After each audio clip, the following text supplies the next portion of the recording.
Hello everyone, welcome back to my channel. It is now story time with Aunt Becky, which makes sense because I've read all of these stories. And today I'm going to share another one. Today I'm going to share one that is not a Bible story, but one that I always enjoyed and read growing up. Well, probably one of the earliest books I learned to read. It's called Pep by Opal Dick, and this is an old book but a very nice story. You can see it has like a lassie collie dog on it. I started to write it down long ago. On the inside it has these beautiful woodcut style pictures of some of the things that Pep is doing. So he's running with his girl while she rides her horse, and he's chasing some rabbits in the snow. And today's kind of a snowy, well, it's not really a snowy day, but it's kind of a cold day, so I thought I would share a story and that you would enjoy. The true story of a collie dog. And if anybody likes lassie or any kind of animals or dogs, you might like this story. The copyright is 1955 by Southern Publishing Association, printed in the United States. The robin knew a secret. From where he sat on a branch of the old apple tree, he could see what you could not see.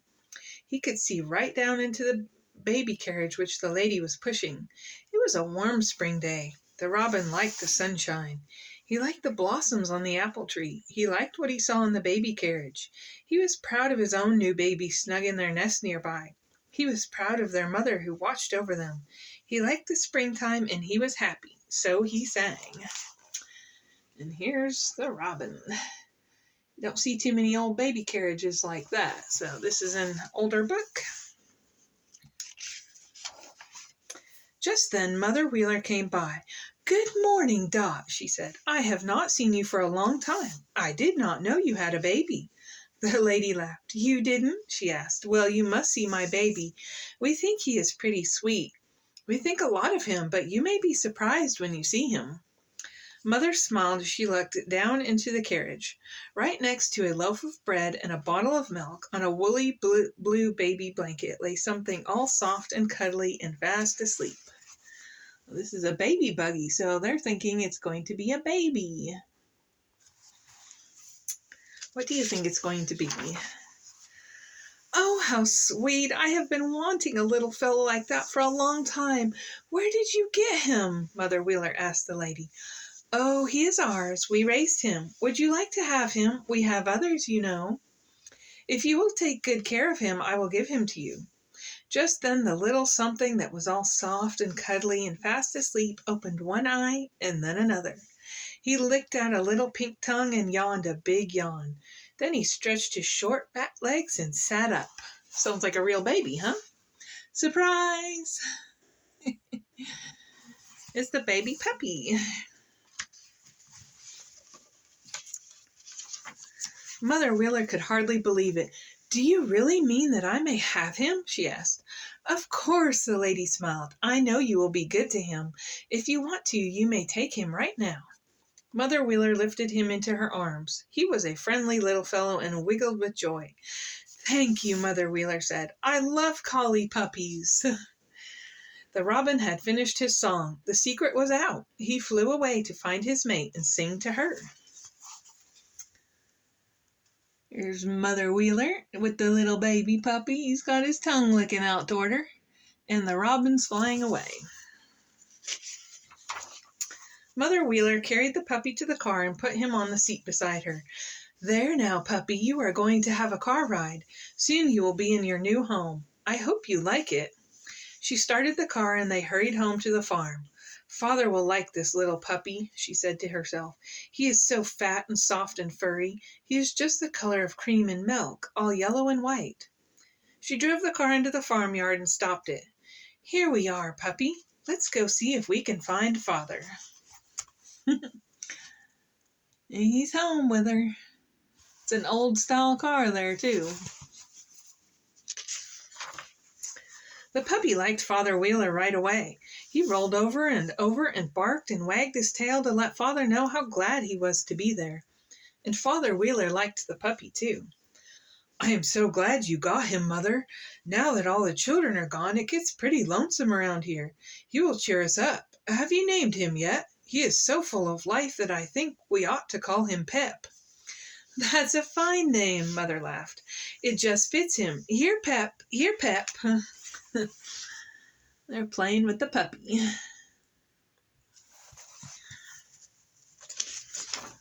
Pep liked the farm. There was something new to find out every day. He followed Mother Wheeler to the garden and found some nice hiding places for bones. He followed Father Wheeler to the pasture and got acquainted with the cows. He watched the colts playing beside their mothers. He looked into the pig pen and stared at the big hogs eating their corn. He watched the mother hogs stretched out in the warm sunshine feeding their babies. Oh, this was a good world for a lively little puppy. And there he's exploring. Tom was a big yellow cat. Pep wanted to make friends, but Tom just looked at him and walked away. He wanted none of Pep's foolishness, but when Father Wheeler gave Pep a pan of nice warm milk, Tom forgot to stay away. Pep was watching him, and he wanted very much to be friends. Tom came nearer and nearer, for he was very hungry. Pep backed away from the pan and let Tom drink. When Tom had drunk all he wanted, he lay down to sleep. Pep drank some milk, and then he went very quietly and lay down beside Tom. Tom did not move. Soon both were asleep. Sometimes cats and dogs can be friends, sometimes not. Jenny Lind, the mother hen, had been set on a nest full of smooth white eggs. Every day for 3 weeks she had sat very quietly waiting for her babies to hatch. At last the day came. Under her warm feathers she felt their fluffy little bodies and heard their happy little voices saying, "Peep, peep." Very proudly she led her little family over the smooth green grass to the back porch of the house. Pep heard their happy voices and ran to the edge of the porch to see who was there. He's just a curious baby puppy. He wants to know what it's all about. With his head to one side and his ears held up straight, Pep watched them. He had never before seen such pretty fluffy balls. He wanted to play with them. With a joyous little bark, he jumped off the porch, stiff-legged, and landed right in the midst of the happy little family. Jenny Lind called to her babies, and they almost disappeared from sight as they lay flat and quiet in the grass. But Jenny Lind was not quiet. With a squawk, she turned on Pep. She scolded. She pecked him with her bill. She flapped him with her wings. She scratched him with her feet. Pep ran as fast as he could.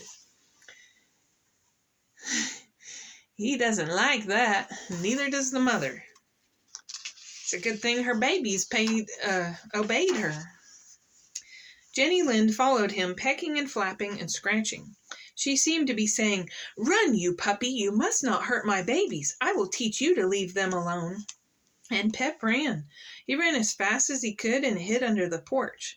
He whined and cried a while, and then all was quiet. But he did not come out from under the porch all day. When evening came, he crawled to the edge of the porch and looked all around. Jenny Lind and her babies had gone to bed. Pep could not see them. He had learned not to bother Jenny Lind's babies. There's a feather left behind. He's learning fast. The weeks and months went by. Every day Pep grew bigger. He was not so short and fat now. Once he and Tom were the same size, but now he was much larger. One day Father Wheeler whistled to him, and together they walked through the snow to the orchard. Father Wheeler had trimmed some trees and piled the brush in a big pile. He took a long stick and stuck it into the brush. All at once a rabbit came hopping out and started across the snow. Pep loved to chase. His legs fairly flew as he barked for joy and started after the rabbit. That's one of the pictures in the end of the book, and also in the beginning. One day, Father and Mother Wheeler had left Pep in charge of the farm and had gone away in the car. Pep wanted to go along, but he knew he must look after things. He chased rabbits for a while, then he walked around the farmyard to see that everything was all right. He had a nap with Tom. Then he waited. Finally he heard the car. He ran to the gate. There was a girl in the car. Who was she? "Here, Pep, old boy, come see Opal. She likes good dogs," Father Wheeler called. Then Pep knew Opal was all right. She was the Wheeler girl who had been away to college. I believe she is the one that wrote this book. Before many days, Pep and Opal were the best of friends. "Does Pep know how to get the cows?" Opal wanted to know. "He is learning," Father Wheeler said. "Fine, then I will take him with me," she said as she started toward the barn. She put the saddle and bridle on Rowdy, the pony, jumped on his back, and raced Pep across the pasture. "Bring the cows, Pep," she called. Pep got them all but one. He did not see her. "There's another cow, Pep. Get her," Opal told him. Soon all the cows were on their way to the barn with Opal and Rowdy and Pep following along behind them. He has a job to do. "Come, Pep, time to get the horses," Father Wheeler called one morning. Pep raced out into the pasture. He was happy to go with Father Wheeler. Lady and Bird and the other horses did not want to go to the barn. They knew they must work. They would much rather stay in the pasture and eat the green grass, so they turned and ran away from Pep and Father Wheeler. Pep ran around them and turned them back toward the barn. Bird did not like it. When Pep came close enough to her, she kicked at him. Sometimes horses will do that.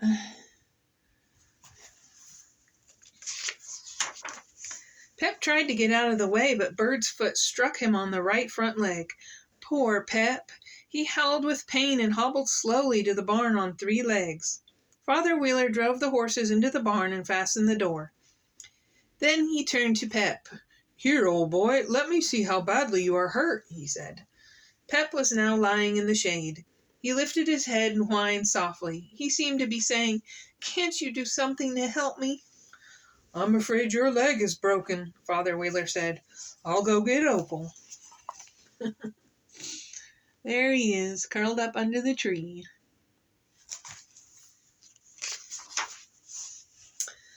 Very carefully, Opal touched Pep's limp leg, but a warning growl from Pep caused her to be even more careful. Nice doggy, she said as she patted him lovingly on the head. "Don't be afraid. I won't hurt you, Pep. I'm going to help you." Turning to Father Wheeler, she said, "Yes, it is broken. I'll have to set it." She turned quickly and went into the house. Soon she returned with bandages, scissors, needle and thread, and 2 pieces of heavy cardboard which she had soaked in water until they were soft. She's going to take care of him.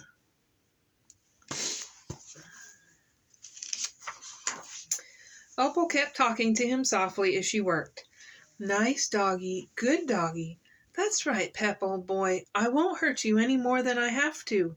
I'll be careful. That's a good dog." Soon the broken leg was straightened out and the cardboard splints were bound around it with the bandages. As Opal finished sewing the bandages, she gave Pep an extra pat on the head and said, "There now, Pep, you're all fixed up. Be a good doggy, and one of these days your leg will be as good as new." There he is with his leg all bandaged up. He's ready to go. That night, after Father and Mother Wheeler and Opal had gone to bed, Pep hobbled around to the front of the house and began to whine softly. Mother Wheeler called to Opal. "Pep is whining as if he wanted something. His leg must be hurting him. I think perhaps you should come and see about him." Opal quickly put on her robe. She lighted the kerosene lamp and carried it out to the front porch. There stood Pep, his eyes full of pain, holding up his leg and begging for help. My family has a kerosene lantern. We used to use that lantern for Friday evening meals. It made it special. Opal set the lamp down on the ground. Then she sat down beside Pep.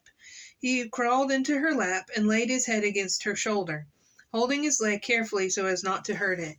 He seemed to be saying, "I knew you would come. I knew you would take care of me." His leg was badly swollen and the bandages were now too tight. With a pair of sharp scissors, she cut the edges of the bandages. Pep wagged his tail and licked Opal's hands to say, "Thank you." Then he hobbled off to bed and lay down.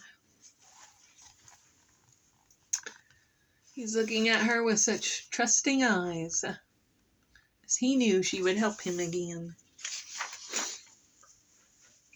A few days later, Father Wheeler was giving the horses their dinner of oats and corn. Pep was lying in the sunshine near the barn door, tearing at the bandages with his teeth. "No, no, Pep," Father Wheeler said to him as he entered the barn. "You must not do that." Pep raised one eyebrow at Father Wheeler and then laid his head down on his paws for a quiet little nap. But when Pep limped up to the house to get his supper, the bandages were gone. "Well, Pep, did you decide it was time to take the splint off?" Opal asked in surprise as she filled his dish. Sometimes they just see it's time.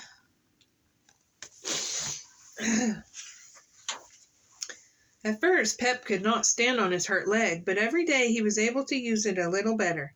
Every day he limped less. Finally, one morning, he pranced and danced up to the kitchen door and barked an invitation to Opal to hurry and come with him to get the horses.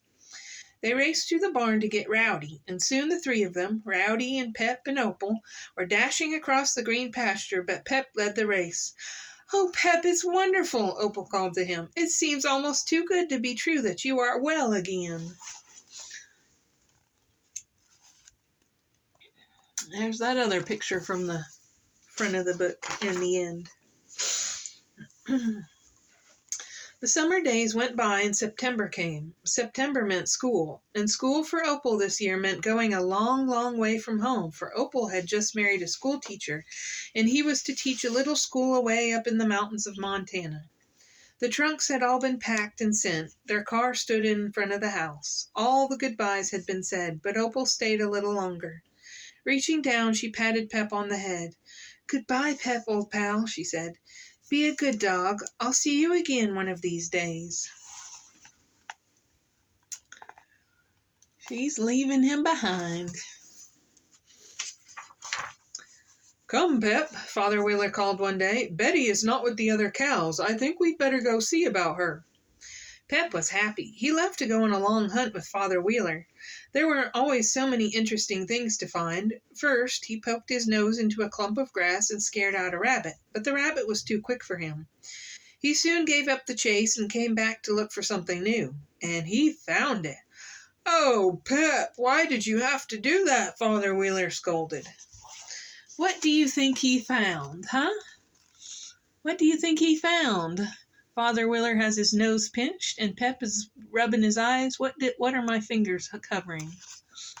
A skunk. He found a skunk. Pep had surprised a skunk, and the skunk decided to fight before he ran away. Poor Pep could hardly breathe. His eyes smarted and his nose burned. Father Wheeler had to hold his nose. Such a smell! "Come on, Pep, let's get away from here." Pep was glad to go, but it did not help him much. He carried the smell right with him. Behind some bushes they saw Betty.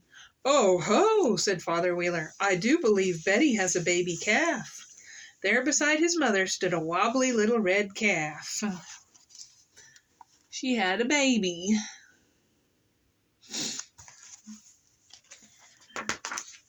Just then Betty raised her head. Something did not smell right.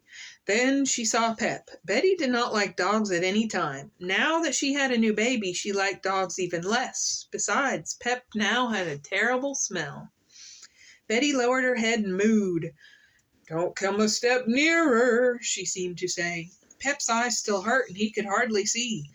All at once an angry Betty with two fierce eyes and two sharp horns stood right in front of Pep. With one yelp, he jumped to the side and ran as hard as he could go. Suddenly he could see well. She's going to chase him away. There's a little thing out called Mama Bear. Well, they don't know about Mama Cow. After Betty had chased Pep away, she came back to her little red calf and looked him over carefully. She mooed to him gently and licked him with her tongue to let him know that everything was all right and that she loved him. Father Wheeler drove them up to the barnyard, but Betty kept looking around to see whether Pep was anywhere near. She did not need to be anxious about it, for Pep had no thought of coming near her again when she had a baby calf, and he smelled like a skunk. And he's coming along behind. He's keeping his distance. The leaves on the trees had turned yellow and red and gold. The apples and pumpkins and squashes had been gathered in. One morning Father Wheeler hitched the horses to a wagon and went to the field to husk the corn. Pep raced up and down the corn rows and explored the fields nearby. Father Wheeler worked hard. By and by he became so warm that he took off his coat and laid it at the end of the field. The yellow ears of corn rose higher and higher in the wagon. Finally the wagon was full. He's throwing some corn into the wagon, and Pep has a bit of a stalk there in his mouth. At noon, Father Wheeler unloaded the corn and went back after another load. All afternoon he worked in the warm autumn sunshine and never thought of his coat. But that evening, after he had unloaded his load of corn, he missed it. He remembered he had taken it off and left it in the cornfield. He knew it was safe, so he did not go after it. Anyway, he was busy with the chores. When supper time came, Pep did not come for his supper. What had happened to him? There's Mrs. Wheeler. She looks like one of our former neighbors, sweet people down the street, Mrs. Murphy. Her name was Mary Murphy. She and her husband Fred. They used to babysit me and my siblings when we were younger. They were the sweetest neighbors ever. The next morning, Father Wheeler called, "Come, Pep, it's time to get the horses." But Pep did not come. "Now where could he be?" Father Wheeler asked. "I'll have to go by myself." Mother Wheeler called and called, here, Pep, come get your breakfast. Here, Pep." But still he did not come. Father Wheeler needed his coat this morning. Before he began working, he drove to the end of the cornfield to get it. There on his coat lay Pep. He had lain there all night guarding it so it would be safe. He is a very good watchdog. Opal had been gone for many months. One cold winter day, Father and Mother Wheeler met her at the train and brought her home for a visit. Pep was curled up on the back porch when he heard the car coming. He slowly got up, stretched himself, and walked toward the garage at the back of the house. The car stopped in front of the house, and Opal and Mother Wheeler went in.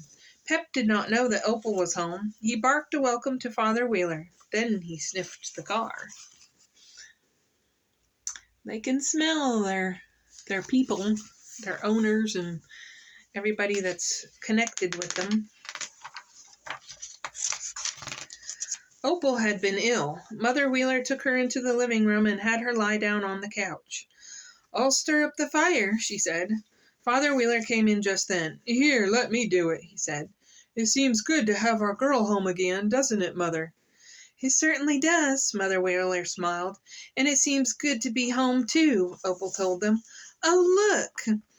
There at the window stood Pep, barking joyously and trying his best to tell Opal how glad he was to have her back home again. There she is on the couch, and there's Pep at the window.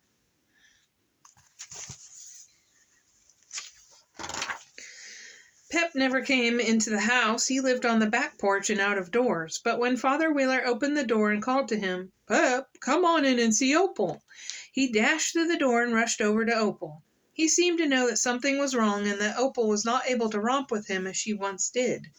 He stretched out his head and laid it on her arm and licked her hand as she petted him. Thump, thump, thump went his tail as he tried to show how glad he was to see her. "Oh, Pep, old boy, it is good to see you again. Nice doggy, good fellow." After all, she did nurse him through his broken leg. And now he's there to keep her company. All of a sudden, Pep seemed to remember that he was in the house and that he was not allowed in the house. He hung his head and his tail and slipped quietly to the door. Mother Wheeler smiled as she opened the door. "It's all right, Pep. You could come in this time." Every day until Opal was well and strong again, Pep came to the window and sat watching and waiting, thumping his tail on the porch and smiling. He tried in every way he could to let her know that he remembered what she did for him and was anxious to do something for her. There he is, letting her know he's out there keeping watch. Spring came, and the birds returned to build their nests and raise their families. The grass turned green, and the flowers blossomed. Opal was well again, and her visit was over. Once more her bags were packed, and the car was ready to take her to the train. This time Father and Mother Wheeler went with her in the car. Pep stood waiting. "Goodbye, Pep. Goodbye. Remember now, be a good dog, old fellow. Goodbye," Opal called as they started down the drive. From a distance she looked back. Pep still stood where they had left him, watching, waiting. It was his way of saying goodbye. There he is, all alone. He's got to watch after the farm.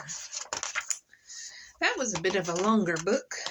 It didn't have any chapters in it, so I thought we could go ahead and finish it. But thank you for coming along on this trip. I hope you enjoyed Pep. I always did when I was younger, so I hope you have too. And I hope you have a wonderful day. And I will see you in the next video with another story. Goodbye.